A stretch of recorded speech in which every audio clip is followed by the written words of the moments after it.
Subscribe করুন দর্শন television চ্যানেলটিকে এবং অবশ্যই বেল আইকন প্রেস করুন মুর্শিদাবাদ জেলার তাজা খবর সবার আগে আপডেট পেতে। লাইক, কমেন্ট, শেয়ার করতে ভুলবেন না। সঙ্গে থাকুন, দেখতে থাকুন দর্শন টিভি। সারা রাতব্যাপী ব্যাডমিন্টন প্রতিযোগিতার আয়োজন করল সালার ইন্ডিয়ান কম্পিউটার। সারা রাজ্যের বিভিন্ন জেলা থেকে অংশ নিল 32টি বালক ও 16টি বালিকা দল। প্রতিযোগিতার চ্যাম্পিয়ন ও রানার্সকে পুরস্কৃত করা হয় ব্যাডমিন্টন টুর্নামেন্টে সালারে, এবং এটা খুব আমার কাছে খুবই অভিনব এবং খুব সুন্দর। এবং এখানে বাইরে থেকে সমস্ত টিম এসছে, বহরমপুরে আমার পুরানো বন্ধু, তার সঙ্গে আজ দেখা হয়ে গেল এই মঞ্চেই। এবং খুব সুন্দর একটা পরিবেশের মধ্য দিয়ে আস্তে আস্তে সালার এই যে খেলাধুলোতে আবার এগিয়ে যাচ্ছে। ইয়াং জেনারেশন যে বিপথে যাচ্ছিল, আমার মনে হয় যে আবার সমস্ত কিছু সব ঠিকঠাক পথেই চলছে।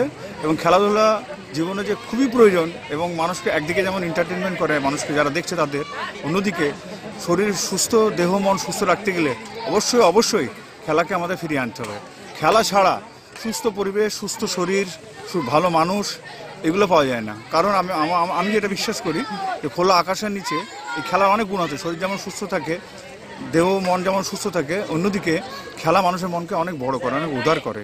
এবং একজন স্পোর্টসম্যান এই জন্য সব কিছুর ঊর্ধ্বে, সমস্ত কিছুর ঊর্ধ্বে, সমস্ত কিছু ধর্ম, বর্ণ, জাতি, সমস্ত সাম্প্রদায়িকতা, দল, সমস্ত কিছুর ঊর্ধ্বে একজন স্পোর্টসম্যান।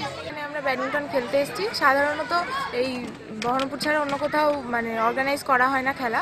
এখানে করা হয় মহিলাদের, বিশেষ করে এখানে করা হয়েছে, তাতে আমরা খুব খুশি। এবং এখানেও যেন খেলাধুলার মেয়েদের বিশেষ করে এখানে আমরা সবাইকে বলতে চাই যে সবাই যেন ভালো করে খেলাধুলা করুক, এবং বহরমপুরে যেহেতু আছে ট্রেনিং করানোর মতো সব কিছু, তাই বলতে চাই যে এখানকার ছেলেমেয়েকে যেন বহরমপুরে পাঠানো হয়। ডোমকল পুরসভা, মানুষের সাথে, মানুষের পাশে। জনস্বার্থে ডোমকল পুরসভা ও পুরপতি সৌমিক হোসেনের পক্ষ থেকে প্রচারিত।